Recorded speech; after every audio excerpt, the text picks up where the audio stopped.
Good evening, Hillman Talk University. Welcome to everyone who's checking me out on YouTube as well. My name is Rhonda Green. I am the founder of Survivors Advocate, Inspire, and Live S.A.I.L. It is a program designed specifically for female survivors of domestic abuse. I hope you were able to join me on Tuesday for class one. Today is Thursday, February 6th, and we are going to go through class two. Now, my last video was about 30 minutes. I am not going to be on that long tonight. I want to give you the information so that you can sit down and go through it and reflect. So let's get into it. If you are looking for the workbook, you can go to my website, rondagreen.com, to purchase the workbook. If you purchase it on my website, I will ship it to you for free if you're in the continental United States. If not, you can definitely purchase it off of Amazon. Perhaps you can get free shipping there, guaranteed. You can get free shipping by purchasing the book from rondagreen.com. While you're on my website, don't forget to read 7 Ways to Free Your Mind After Abuse. It is a free resource available to you to help you on your journey of surviving after abuse and getting your life back together. Today, we're going to move on to chapter 2. Hopefully, you did your homework from last time. The homework was to use 1 Corinthians chapter 13, that very familiar passage of scripture where it talks about love is patient, love is kind, and you were to write your name in the place of love. The question we talked about was, do you love yourself? And that verse was the standard where we were going to set for what love is and how we love ourselves. Tonight, when we go through this workbook in my real mentorship, chapter 2 has a self-evaluation. And the reason I do that is so that we have this evaluation at the beginning of the 7-month course, and then we do it at the end of the 7-month course. So tonight, I'm going to go through those evaluation questions with you. Get your pen, get your paper, or if you already have purchased your book, you can just open the book and it is going to be on page 12. And I'm going to put my glasses on because these 49-year-old eyes need some readers. All right, so here we go. Thank you for joining me on the live. All right, so the self-evaluation on a scale of 1 to 10, how happy are you with your life right now? 1 means you're not happy, and 10 means you're extremely happy. So 1, not happy at all, 10, extremely happy. Write this down for you. This is for you to self-evaluate. Question, the next question, actually the first question was, what's today's date? So I kind of skipped that one. Question number 3, evaluate your overall state during the last 4 weeks before this course. Use a 1 to 10 scale where 1 is low and score 1 is a low score representing you disagree with the statement. 10 is excellent and means that you strongly agree with the statement. So that means 5 is neutral. What we're doing, for those who are just joining me, we are going through chapter 2, which is actually week 2. It's a self-evaluation in my Survivors Advocate, Inspire, and Live mentorship. Okay, so I am fully present and engaged in every moment of life. Give yourself a score on a scale of 1 to 10. I only give space for relationships that are mutually edifying. An example is I keep in the company of positive individuals. The next one, I protect the atmosphere of my home, making it my sanctuary. And I did put that one in there because if you are someone who's going through an abusive relationship, maybe you still live in the same home. And so I tell you in my book, 7 Ways to Free Your Mind, to change things up. Rather, it's paint a wall, especially if you can't move, just change the look of things so you have a different feel in your space, your sanctuary. The next one is, I protect what I feed my mind and soul, protecting my ear, eyes, nose, and vision gates. On a scale of 1 to 10, write your score. 1 being you totally disagree with that. 10 is absolutely you're there. You protect yourself. I do not get easily offended. I do not struggle with past hurts. I consistently accomplish my daily goals. I know my uniqueness and my importance. I follow doctor's orders, eat healthy, and exercise regularly. I stick to my financial budget, including saving and investing in my future. Giving yourself a score of 1 to 10 on these. 1 being the lowest, 10 absolutely, 5 just neutral. I spent time in meditation. I spend time in meditation and serenity. That's a really important one. If you missed the live last week, one of the things we did was kind of took a moment to take some deep breath and just meditate and calm ourselves. And that's really important for survivors of abuse to find that peace within yourself. I do not struggle with lack or poverty mindset. On a scale of 1 to 10, where are you? When feeling lonely, I connect with others who have my best interests at heart.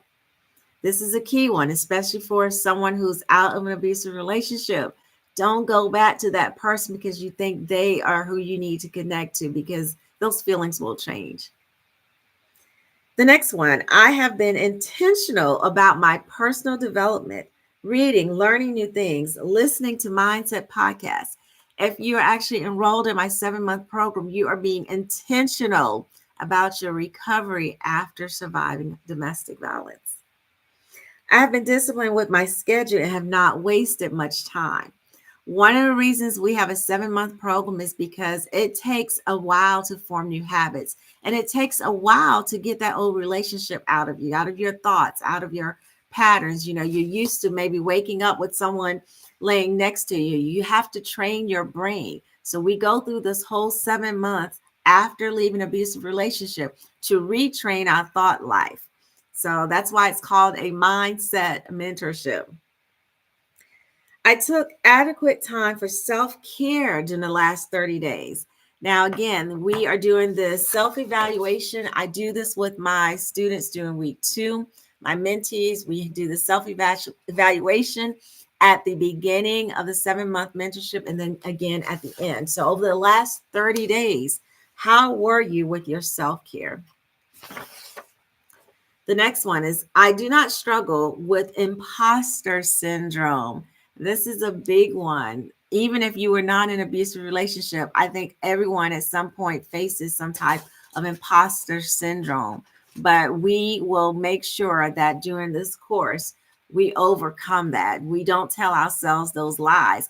If you watch the last live that I did on Tuesday, one of the things I said, go to your mirror and write down in your mirror things that you see about yourself and things that you love. Rather, it's just saying, I love my eyes, I love my nose, and why. So we are slowly also, even though I did not say, hey, this is what we're targeting, when I give these activities, there's always a reason behind them. I feel good about my future. So on a scale of 1 to 10, and you may have to replay this. The replay is on YouTube. The entire live is not saved on TikTok, but you can go to my YouTube channel, Rhonda Green, and go back through these questions. And what you're doing is writing down on a scale of 1 to 10. Be honest with yourself and tell yourself where you are. Because once we complete this course, we're going to reevaluate ourselves. Taking time to see where you are now also sometimes makes you realize how bad things are. Someone who's been in an abusive relationship, they have learned to cope. They've learned to cover things up. It's like a person who has an ache in their body. They've been dealing with it so long, it becomes their norm and they don't even feel the pain anymore. And even if they feel the pain, they don't think it's as bad as it really is. They have a high pain tolerance because they've just pushed their own feelings to the side and figured this is just the way things are. And so that's why, you know, we take these self evaluation questions so that we can look at ourselves and our lives and really be honest with where we are. After you've gotten out of an abusive relationship, it is okay to say, I am not okay. There's nothing wrong with that. You are here because we are going to go through this together. And once again, let me remind you, I am not a mental health provider. I do encourage you to seek professional counseling.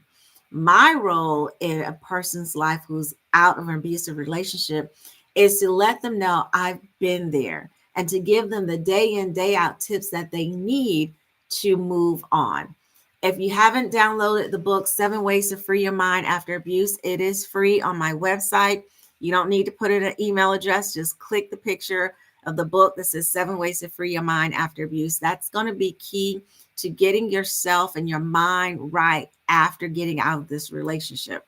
As a matter of fact, just like I mentioned earlier about your space, one of the questions that we are judging ourselves on is the space we now live in and create for ourselves. Is your home space a sanctuary? You want to make sure it is a place where you can relax. If it's where the abuse occurred, maybe your ex has now moved out and you're not able to get out. And I will side note, most leases will allow you to get out of the lease if you have been in an abusive relationship and you provide them a police report or something. So, side note to that. But if you can't move, there are different things to do to change the atmosphere, whether it's paint an accent wall, change the furniture around, do something so that in your mind it looks different. And so that when you walk into your living room or wherever, you're not automatically reminded of what you endured in that space.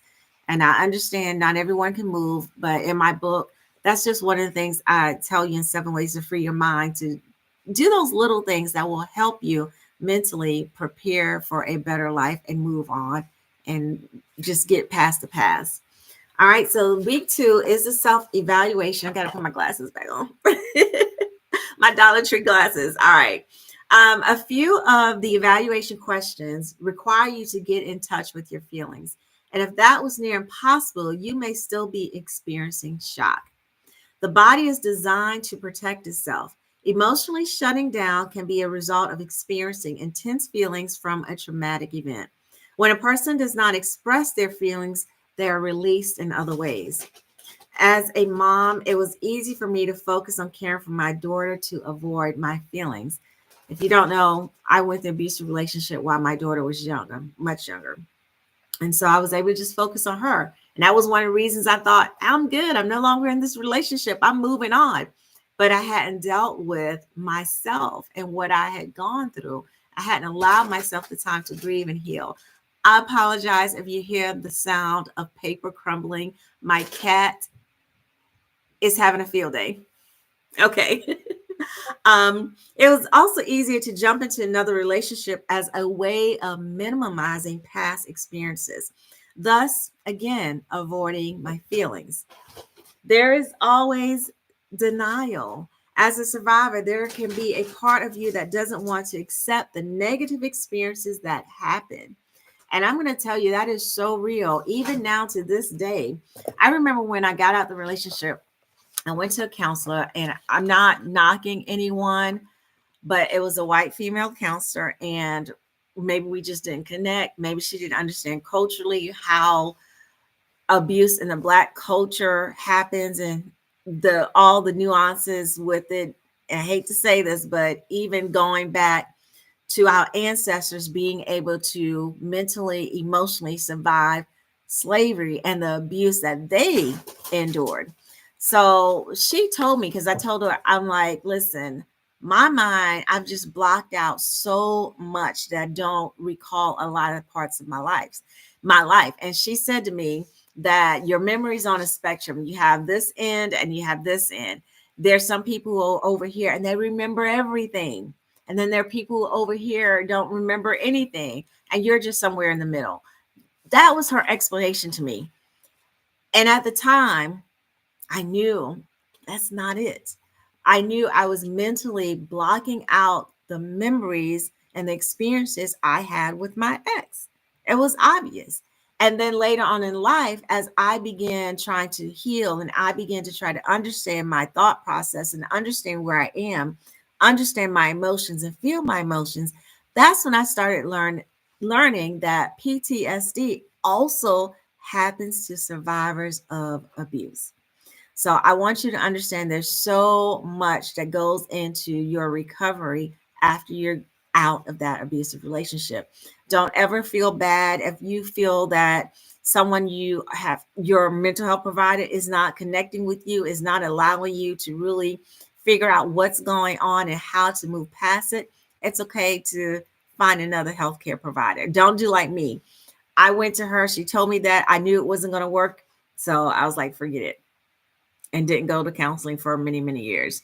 That's not what I want you to do. I want you to find someone who understands what you went through. And now you have counselors who are specifically trained to help survivors of abuse. Again, for those who just joining me, I am not a mental health provider. My mindset mentorship is designed to help you in the day in, day out of moving on in life, because you don't have someone who's there always to say, well, listen, get rid of all the stuff he gave you. Because every time, for example, if my ex gave me some earrings and I still have those earrings, now every time I go and put those earrings on and I look in the mirror, I'm seeing the earrings he gave me. Now I'm like, oh, I remember when. And it takes you back to that moment. So those are the little things that we do during this course to make sure that you are fully moving on. And subconsciously, we're getting rid of those things that are hindering you as well. The name of my course is S.A.I.L, Survivors Advocate, Inspire and Live. The workbook is available on my website as well as on Amazon. If you purchase on my website, I will send it to you free shipping. And you can go through the lives with me, and you have your workbook so that you can write the answers down as we go through things. So I don't know how long I've been on here. I said I wasn't going to be on here long. I'm also streaming on YouTube right now. The video will be saved on YouTube. So let me just read a couple more lines out this book.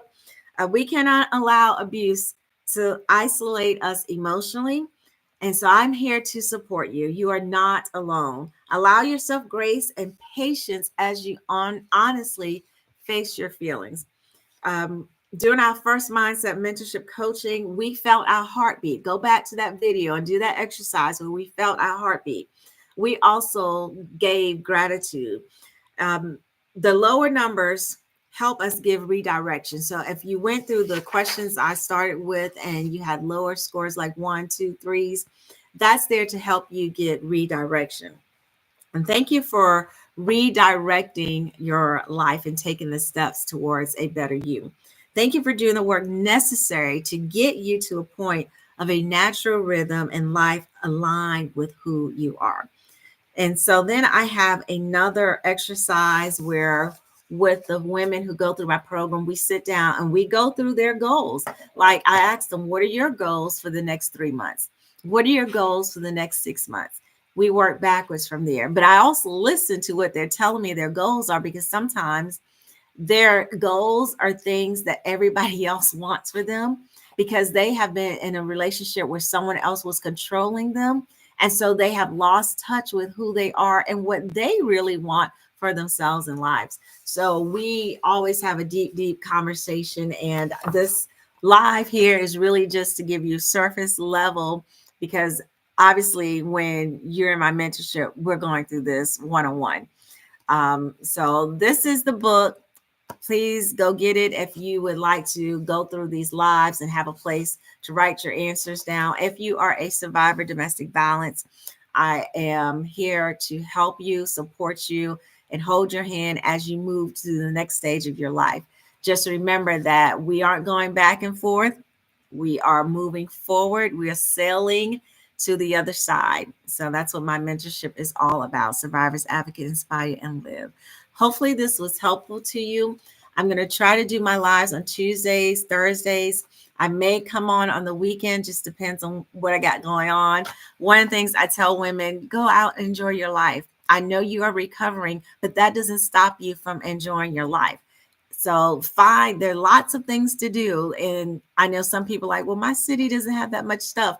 You can find stuff. You can just go outside and just get a towel, lay on the ground, look up at the clouds, and just watch this clouds like you did when you were a kid. We are here to enjoy our lives after surviving the very worst thing that could have ever happened to us when we were in a relationship that was abusive. So I'm here for you. Remember that. Do not give up. Do not lose hope. Tomorrow will come and you will be better. You are going to be in a better place. And as we go through this mentorship, it's going to help you get to that place. I love you guys. Thank you so much for joining me on the live. Catch the full replay on my YouTube channel, Rhonda Green. You can follow me on other social media pages. I will be author Rhonda Green, and I'm also on Instagram as S.A.I.L, S-A-I-L underscore survivors. So make sure you connect with me. If you have any questions or anything you want me to specifically address as as part of this live mentorship, then go to my website, rhondagreen.com, RHONDAGREEN.com, and go ahead and submit your question via my website. I will read those and try to get through every one of them and address those and give you some answers as to how you can move on after surviving domestic violence. Thank you again so much for joining me. I hope you all have a wonderful evening. And just depending on what my weekend is like, I will pop on. But otherwise, if not, I will see you all on Tuesday for the next class. All right. Thank you all. Have a wonderful, wonderful evening. Thanks for joining me on my live. Have a good one. Love you.